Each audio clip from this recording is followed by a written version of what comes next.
कस्बा लंढौरा में ईद उल अजहा की नमाज शांतिपूर्वक अदा की गई और देश में अमन चैन की दुआ मांगी गई। तारांकन लंढौरा आज देश भर में ईद उल अजहा का त्योहार धूमधाम से मनाया जा रहा है। इसे बकरीद का त्योहार भी कहते हैं। ईद की नमाज होने के बाद बकरे या किसी अन्य जानवर की कुर्बानी का सिलसिला शुरू हो जाता है। बकरीद पर कुर्बानी का काफी महत्व है। कुर्बानी के बाद उसके हिस्से को गरीबों में तकसीम किया जाता है। हर साल बकरीद की तारीख इस्लामिक महीने के जिलहिज्जा का चांद दिखने पर ही निर्भर करती है। इस्लामिक कैलेंडर के अनुसार जिलहिज्जा महीना यानी बकरीद इस्लाम का 12वां महीना होता है। आज बकरीद के मौके पर मुस्लिम समुदाय के लोगों ने ईदगाह में रब के सामने सजदा शुक्र अदा किया। उसके बाद मुफ्ती रियासत अली ने देश की तरक्की और खुशहाली के लिए दुआ मांगी। मुफ्ती रियासत अली ने सभी मुसलमान से अपील की कुर्बानी के गोश्त को ढक कर लाना चाहिए और उसके बाकी बेकार आजा को गड्ढे में दफन करना चाहिए और हमारी कुर्बानी से किसी हिंदू भाई को कोई तकलीफ ना पहुँचे और आपस में भाईचारे को कायम रखें। साफ सफाई का खास ध्यान रखना चाहिए। वही चेयरमैन के भावी उम्मीदवार शाहजामे ने तमाम हिंदू मुस्लिम को बकरीद की मुबारक करम है, उसका शुक्र है कि सभी भाई बहनों, बच्चों और सभी अहबाब की दुआ के तुफैल अल्लाह के करम से बहुत आराम है। अल्लाह ने आप सभी लोगों के दरमियान ईद में भी भेज दिया। अब आप भी और दुआ करते रहें कि अल्लाह ताला अब मुकम्मल सेहत अता फरमा दे।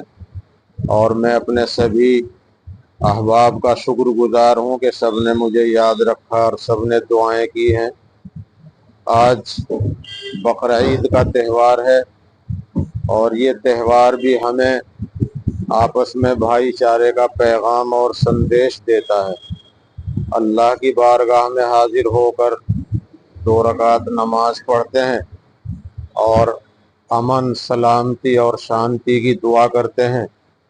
हम लोगों ने भी दुआएं की हैं। अल्लाह ताला हमारे लिए, हमारे देश के लिए, पूरी दुनिया के लिए हमारी दुआओं को अल्लाह कबूल फरमाए। हमारे देश की एकता, अखंडता आपस के भाईचारे और प्रेम में है और ईद का त्यौहार भी हमें यही पैगाम देता है। जैसे हमारे गैर मुस्लिम भाई हमें दिवाली पर मिठाई भेजते हैं तो हम उन्हें ईद पर मिठाई खिलाएं और जो चीज़ हम तोहफे में, तबर्रुक में जो उनके लायक हो उन्हें दे सकते हो, हम भी उन्हें पेश करें। इससे भाईचारा बढ़ता है और एकता का पैगाम जाता है। इसलिए हमारे प्रशासन की तरफ से भी ये हिदायत की गई है कि कुर्बानी करें, पर्दे का ख्याल रखें, अपने पड़ोसियों का ख्याल रखें, सफाई का ध्यान रखें, क्योंकि गंदगी से बीमारियां फैलती हैं। एक तो अपनी कुर्बानी करें, पर्दे का ख्याल, दूसरे जो वेस्ट है, जो ख़राब और बेकार चीज़ें हैं उन्हें अच्छा गहरा गड्ढा खोदकर दफन करने की कोशिश करें ताकि कुत्ते वगैरह उनको ना खींचें और उससे गंदगी वगैरह से हिफाजत रहे। ये प्रशासन की तरफ से बड़ी अहम हिदायत है और हमें इस पर अमल करना चाहिए।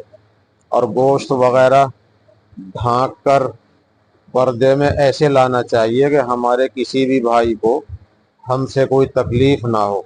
हमारा मजहब यही कहता है कि मेरे से किसी दूसरे भाई को तकलीफ ना पहुँचे। अगर मैं ऐसा अमल करने वाला हूँ तो समझो कि मैं अपने मजहब का सच्चा पैरोकार हूँ।